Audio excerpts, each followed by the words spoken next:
나 금그릇입니다. 손 한번 들어보세요. 나 믿음 생활 잘할 테니까 금그릇 되게 해주세요. 선이 악을 이긴다. 죽음의 권세를 이기셨어요. 나는 없습니다. 나를 죽일 때만이 예수 그리스도가 들어올 수 있는 거예요. 힘들지만 하나님은 그렇게 살라고 하는 거예요. 골리앗 같은 세상을 살아가고 있습니다. 그 가운데서 우리가 믿음을 갖고 살아가는 것 어떤 모습인가 하는 것을 생각해 보고자 합니다. 다윗과 같은 믿음을 갖고 살아가실 수 있기를 바랍니다.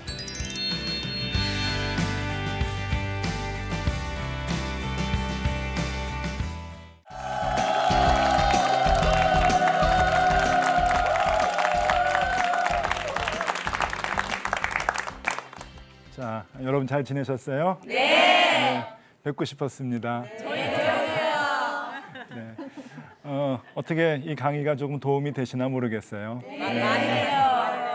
자, 오늘은 우리 골리앗 세상에서 다윗처럼 사는 것 중에 주제를 이제 조금 그 교회 안으로 한번 가져와 보겠습니다.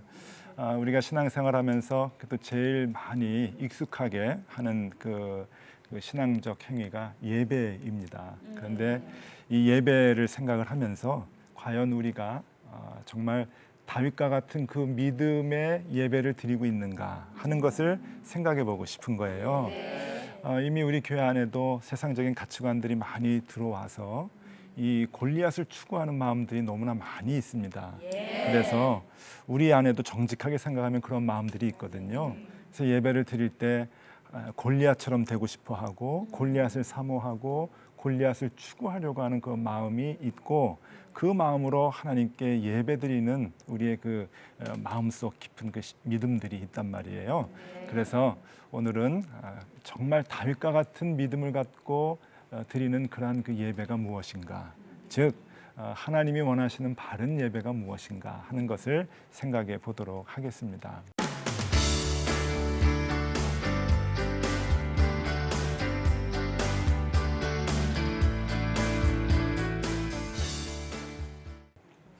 저는 목사인데 이런저런 종교에 대해서도 많이 관심을 갖거든요. 흔히 뭐 고등 종교니 하등 종교니 하는 것도 이제 저도 이제 어떻게 보면 사회에서 보면 종교인이라 그러니까 모든 종교에 대한 관심을 많이 갖고 또 종교를 알아야 교인들에게도 옳고 그른 것을 이제 얘기해 줄 수 있으니까 관심을 많이 갖게 되는데 모든 종교들이 제사 의식들이 있어요. 그런데 그 제사 의식이 굉장히 복잡합니다. 우리 기독교의 제사가 예배가 그렇게 허술한 것이 아니었어요. 피를 흘려라, 껍질을 벗겨야 돼요. 각을 떠라, 그리고 이제 불살라라. 근데 지금 우리의 예배는 대충 드리고 있지는 않는가. 우리의 삶 속에서 전통적으로 우리하고 가장 밀접한 종교가 무엇일까 하면은 유교일 거예요. 그래서 그 유교의 제사 의식은 제사죠, 말 그대로. 각 집에서 이제 제사를 드리는데 그 제사의 그 의식이 굉장히 복잡하고 또 정성이 들어가야 됩니다. 여기도 혹시 예전에 이렇게 제사를 드리시고 또 제사상 또 음식 만들어 보시고 차리고 그런 경험이 있으신 분들이 계실 텐데 뭐 복잡해요. 홍동 백선이 뭐 말만 들어도 막 지겨우시죠. 그다음에 그 어동 육서 그게 이제 그렇더라고요. 홍이 이제 그 동쪽에 있고 그게 양이래요. 그 양기가 있는 거고 또 흰색이 나는 것은 음기가 있는 거라서 이제 그쪽으로 논다. 이제 그런 얘기가 있고요. 또 조율이시 뭐 이런 거 있잖아요. 대추, 밤, 그다음에 배, 감 이제 이렇게 순서대로 이제 그 놓는 거 조율이시 그런 게 법들이 있는데 그것도 그 과일의 씨를 가지고 이제 얘기하더라고요. 대추가 씨가 하나인데 그것은 조상이고 그 뒤로부터 씨가 3개 있는 것, 5개 있는 것, 7개 있는 것으로 이제 나가는 거예요. 그래서 자손이 이렇게 이제 퍼지게 되는 자손의 복을 주는 그런 의미가 조율이시더라고요. 그러니까 그 아주 그 좋은 그런 의미들이 제사상에 있는데 어쨌든 굉장히 복잡해요. 복잡해요. 그런데 제가 기독교 목사로 한 가지 좀 안타까운 것은 우리 하나님을 믿는 사람에게 제사는 오늘날 예배입니다. 예배인데 우리의 예배가, 즉 우리의 제사가 유교의 제사만큼 정성을 다하고 있느냐, 정말 그렇게 복잡한 모든 것들을 우리가 잘 정성스럽게 지키고 있느냐 하는 것을 봤을 때 너무 안타까운 거예요. 예. 교회마다 예배 시간에 지각하는 분들도 많고요. 뭐 10분을 지각하건 20분을 지각하든 다 와서 대충 예배 드리고 축도하기 전에 막 빠져나가고 이제 이런 모습들이 우리에게 있는데, 그러한 그 정성이 결여된 예배를 드리는 우리의 모습들이 정말 바른가? 하나님은 정말 어떠한 예배를 우리에게 원하시는가? 이렇게 생각해 보자는 거죠. 우리의 예배가 워낙 이렇게 좀 허술했을까요? 어떻게 생각하세요? 허술했을까요? 아닙니다. 구약 시대로 가면은 하나님께 드리는 제사에 대한 법을 하나님께서 써주셨어요. 직접 써주셨는데 그 책이 바로 레위기입니다. 아시죠, 다 레위기? 예, 그 잠 안 오는 밤에 읽는. 그러면 정말 잠이 잘 오는 이제 그러한 성경 중에 한 책인데, 그 레위기는 1장에서 27장까지 굉장히 방대한 분량인데 다 제사에 대한 법을 써주고 계세요. 그러니까 그것만 봐도 우리 기독교의 제사가, 예배가 그렇게 허술한 것이 아니었어요. 법이 있었고 굉장히 이제 복잡한 거였어요. 거기에 뭐 그 번제, 뭐 화제, 속죄제, 속건제, 화목제, 또 여러 가지 제사의 모습들이 그 안에 다 들어가 있고 그 법들이 그 안에 있습니다. 그래서 여러 가지 그 제사에 대해서 이럴 땐 이렇게 저럴 땐 저렇게 그걸 다 꼼꼼하게 기록하신 그 책이 바로 레위기인데, 그 레위기의 그 말씀을 보면은 우리의 제사가 그렇게 허술해서는 안 되거든요. 근데 지금 우리의 예배는 조금 그 정신이 많이 희색이 돼가지고 그냥 대충 드리고 있지는 않는가 하는 그러한 안타까움이 있습니다. 레위기의 제사가 여러 가지가 있고 거기에 대한 법도 참 다양한데, 그럼에도 불구하고 레위기에서 얘기하는 옛날 구약의 제사에는 공통된 것이 몇 가지가 있어요. 제물에 대해서 공통적으로 하나님께서 이렇게 해야 된다라고 하는 말씀이 있고, 그래야 내가 받을 만한 향기로운 제물이다라고 얘기를 해주시는데, 그것이 몇 가지가 있는데 몇 가지 얘기해 드리면은, 먼저 제물이 피를 흘려야 된대요. 피를 흘려야 되고, 그 다음에 껍질을 벗겨야 돼요. 조금 잔인하시죠? 그 다음에 그것도 모자라서 각을 뜨래요. 예, 각을 뜨는 거예요. 생선회 기억나시죠? 각을 뜨고, 그 다음에 내장과 비롯 모든 것들을 다 제단 위에서 불살라 버리래요. 이런 것들은 모든 제사의 종류는 다 달라도 제물에 대한 아주 공통적인 특징들이에요. 왜냐하면은 이것이 제일 중요하기 때문에 그래요. 그래서 모든 제사의 제물에 대해서는 하나님께서 이제 피를 흘려라, 그리고 이제 그 껍질을 벗겨라, 그리고 각을 떠라, 그리고 이제 불살라라 하는 것을 이제 공통적으로 요구하고 계시는 겁니다. 하나님이 가인의 제사는 받지 않으셨어요. 피 흘림이 없은즉 죄사함이 없느니라. 농사를 지어서 얻은 소산물은 피 흘림이 없는 거예요. 제물은 죽어야 된다 하는 것을 얘기하는 거예요. 자, 이게 무슨 의미가 있을까요? 그 의미를 한번 찾아보려고 해요. 그 의미를 찾기 위해서 우리 인간들이 가장 먼저 하나님께 제사 드렸던 모습을 한번 올라가 보면은 이제 문제를 좀 해결할 수가 있습니다. 창세기 4장에 보면은 가인과 아벨이 이제 제사를 드려요.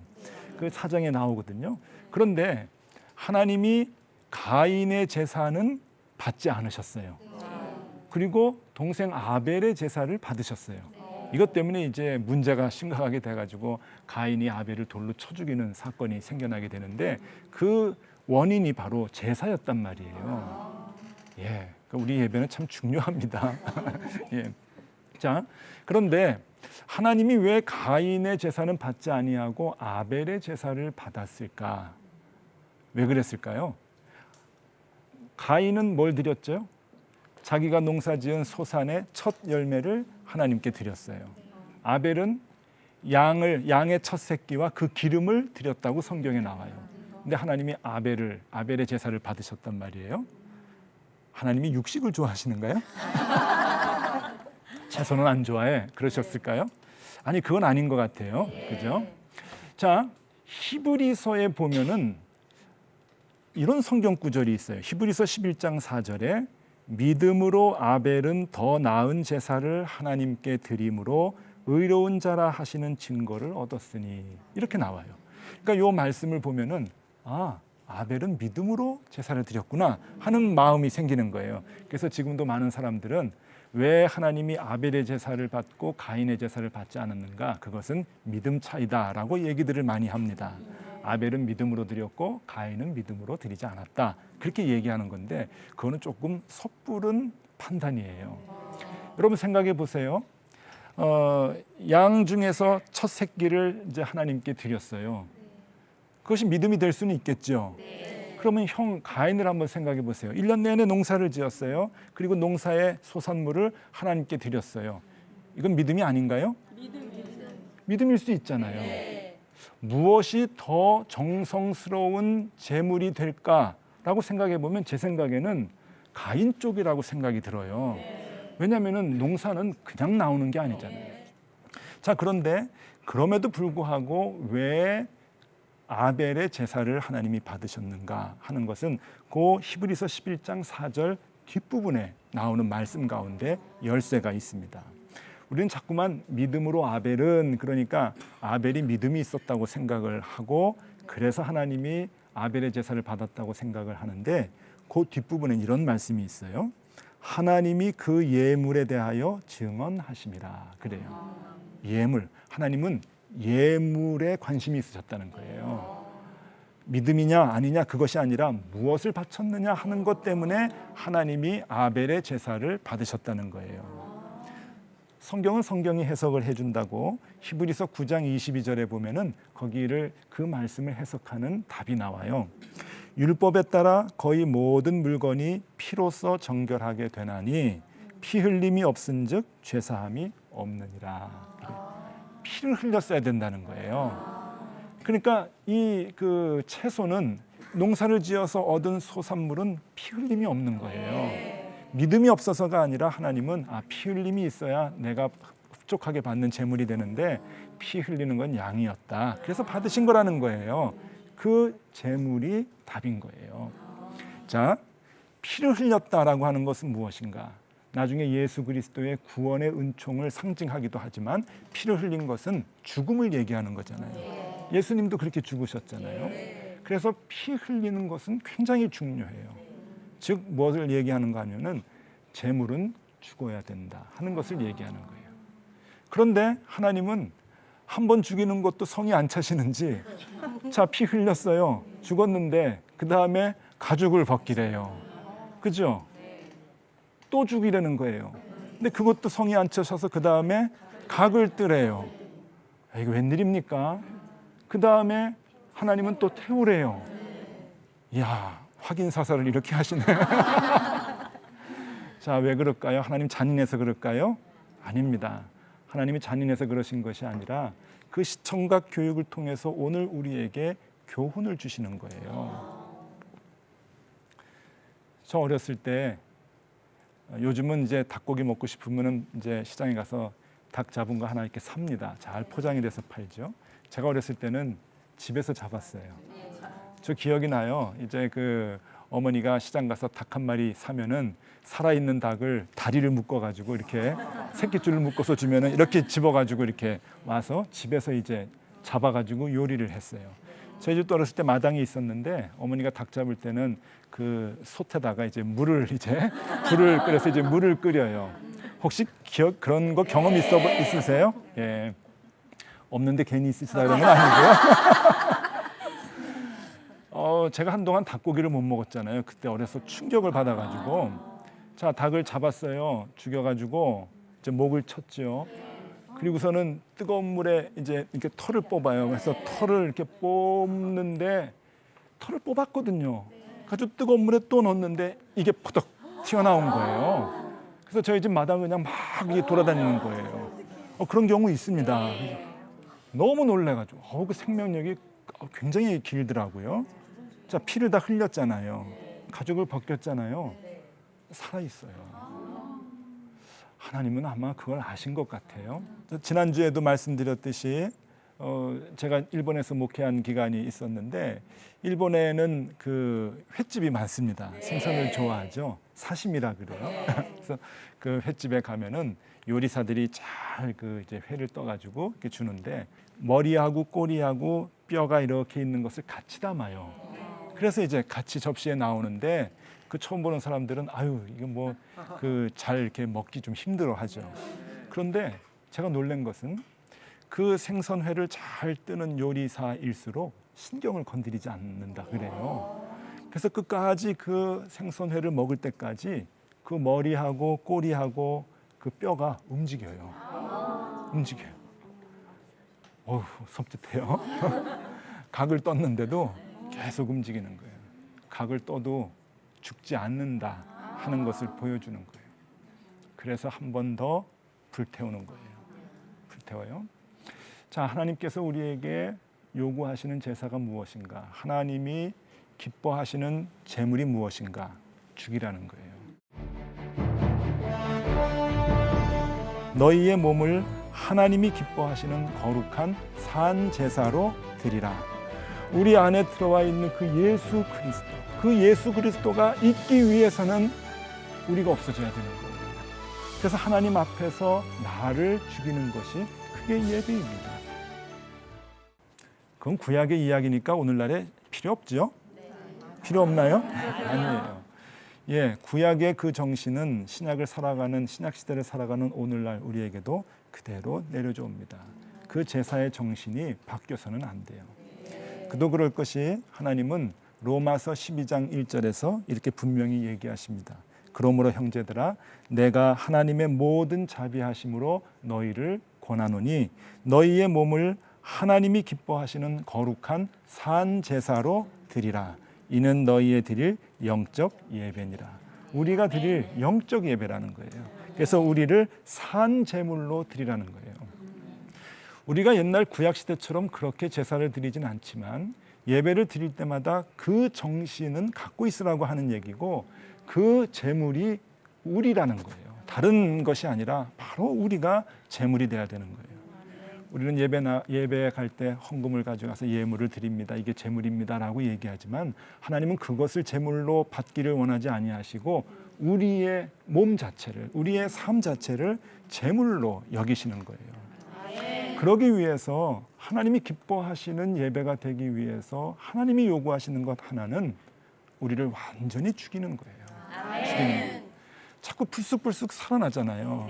우리가 하나님 앞에서 지금까지 많이 죽어 오셨죠? 수도 없이 죽었어요. 하나님 또 나 죽습니다. 하나님 나 가려주세요. 하나님 나 낮춰주세요. 그리고 지금까지 생활해 왔지만 아닙니다. 우리의 기도의 제목들을 가만히 생각해 보세요. 나를 살리기 위한 기도의 제목들이거든요. 나를 어떻게 하든지 더 드러내고 싶어하는 기도의 제목들이고 내 생각이 이루어지기를 원하는 기도의 제목들이 우리의 마음 가운데 있는 거예요. 우리는 그 내 마음과 내 생각과 내 계획이 살아있는 모습을 가지고 하나님께 나아가는, 그리고 예배를 드리는 거예요. 그런데 하나님은 그 반대를 요구하십니다. 너 죽어야 돼. 죽어라. 네 생각은 다 없애라. 그러는 거예요. 우리는 예배 드릴 때마다 하나님께 나아가서 하나님을 죽이려고 해요.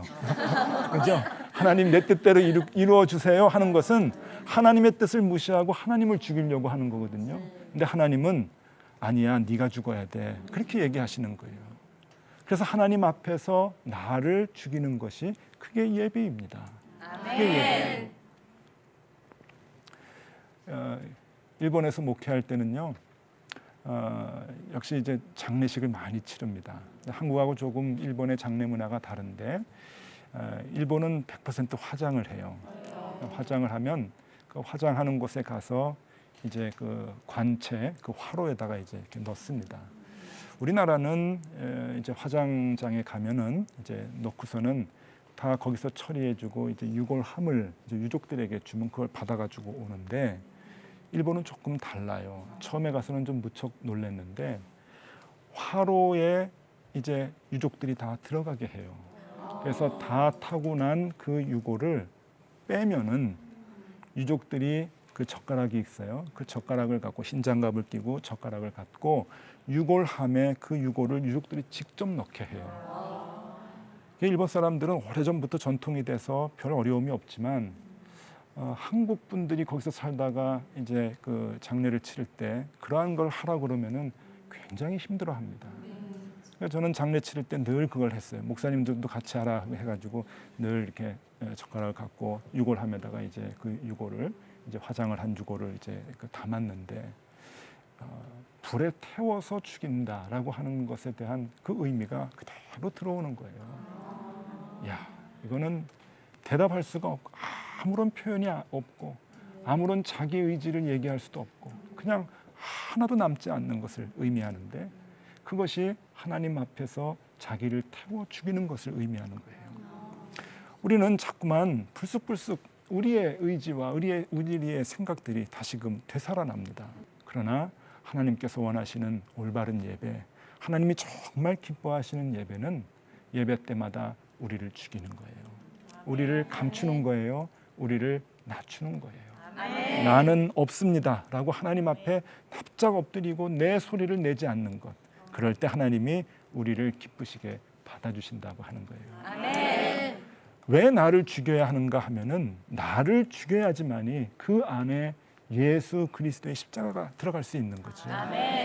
내가 있는 한 그 안에 주님께서 들어올 자리가 없는 거예요. 몇 해 전에 미국에서 있었던 아주 잔잔한 감동의 얘기를 하나 이제 전해드리겠습니다. 저도 책을 통해서 보았는데 책을 통해서 봤는데도 감동이 있었어요. 미국 텍사스에서 살던 그 사람 중에 타라 스토치라고 하는 13살 먹은 여자아이가 있었는데 스키장에 놀러가서 스키를 타다가 사고를 당해서 식물인간이 됐어요. 죽어가고 있는 거예요. 그때 가족들이 정말 큰 이제 결단을 해서 장기 이식을 하자. 그러고서는 장기 이식을 하였는데 애리조나의 피닉스에 살고 있는 퍼트리샤 윈터스라고 하는 나면서부터 심장병으로 굉장히 고생했던 아이고 이 여자아이는 스스로 할 수 있는 게 아무것도 없었다 그래요. 그러니까 누워 있는 것밖에는 할 수 없는 그 아이에게 심장을 이식하게 되었어요. 그때 그 어머니가 얼마나 기뻤겠어요. 근데 여러분, 이 죽은 아이의 어머니가 심장을 이식한 그 아이를 얼마나 보고 싶겠어요.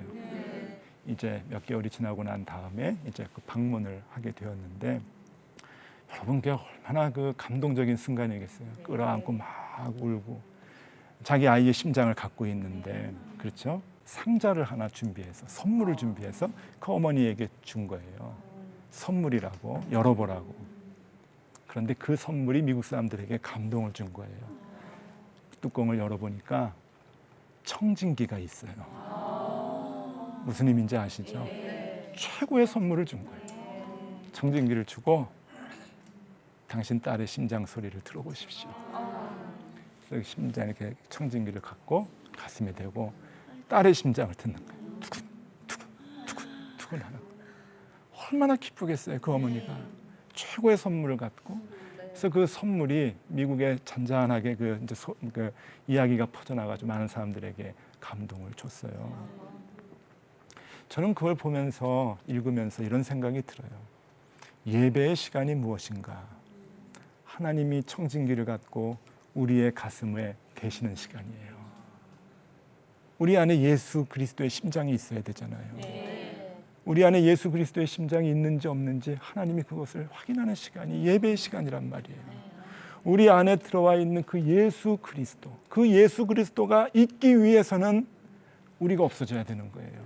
나를 죽여야 되는 거예요. 나를 죽일 때만이 예수 그리스도가 들어올 수 있는 거예요.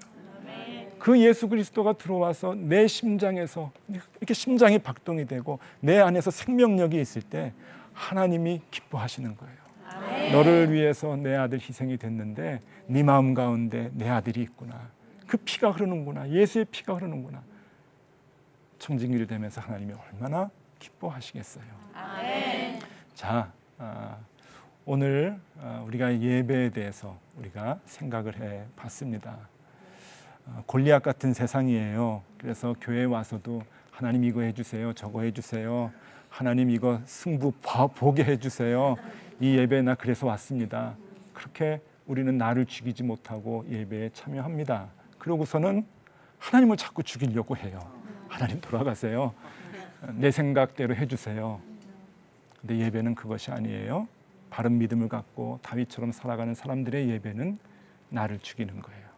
나를 죽이고 나를 감추고 그 자리에 예수 그리스도가 들어오게 해서 하나님이 기뻐하시고 하나님이 그 예수로 인해서 우리의 예배를 받으시고 흠양하고 받으시는 그러한 예배를 우리가 매주 드릴 수 있어야 합니다.